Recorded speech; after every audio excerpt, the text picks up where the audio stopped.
just wanna behold you. Time to say goodbye.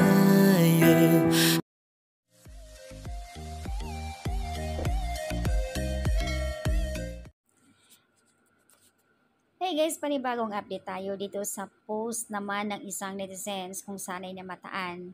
At itong suot ni Kim na jacket ay kay Paolo Afilino. It's confirmed. Pansinin nyo guys, yung suot ni Paolo ng cup ay pareho ang brand ng suot ni Kim na jacket na black. Ibig sabihin, yung jacket na yan ay kay Paolo Avellino at yan din ang suot ni Pao in fairness doon sa shoot ng Metro Magazine. Yung jacket na yan. Siguro nga, dahil yung suot ni Kimi na naman ay hang, kita yung pusod, alam niyo naman si Kimi mandamit, nilalamig, pinasuot ni Pao yung jacket niya kay Kimi. Conjugal property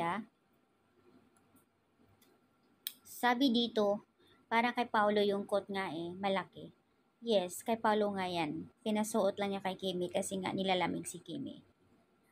Kung matatandaan niyo po na may event sila sa province, 5 months ago na, kasalukuyan ay suot din ni Kimi. Medyo maikli din, nilalamig. Suot ni Pao, pinasuot ni Pao ang jacket kay Kimi na kulay brown. Kitang-kita yun sa video kung saan ay ginakita ni Pao si Kimi. Hay nako, napakahimlay. Kung magkatuluyan itong dalawa na ito, napakaswerte magiging kids nila. Gwapo, gwapa. I think isa lang siguro sponsor nila, kaya laging pareho. Ganon talaga pagka twinning Always twinning. Kapag may gusto talaga, hinahanapan ng paraan. Pero dito talaga ako nalulukas sa mga mata ng mga Kim Pao fans. Ang talas, konting kimbot, konti na lang talaga, lahat nakikita sa kanila. So, ibig sabihin, talagang solid Kim Pao. Lahat mga dilulo, syempre, kilig overload. Gusto ko lang sabihin talaga, ang gagaling magsoko ng mga Kim Pao fans, ang tatalas ng mata. Diba?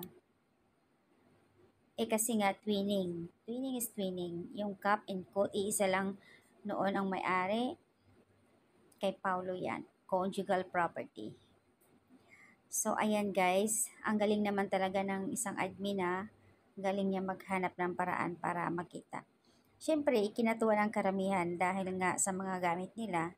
Pero hindi naman lingid sa kaalaman natin at alam natin lahat iyon na talagang lahat ng bagay ay twinning para sa kanila.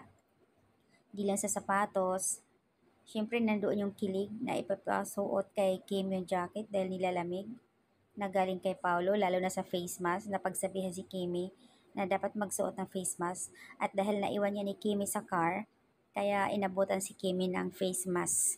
So, ganun ka-caring si Pao kay Kemcho. It means mahal din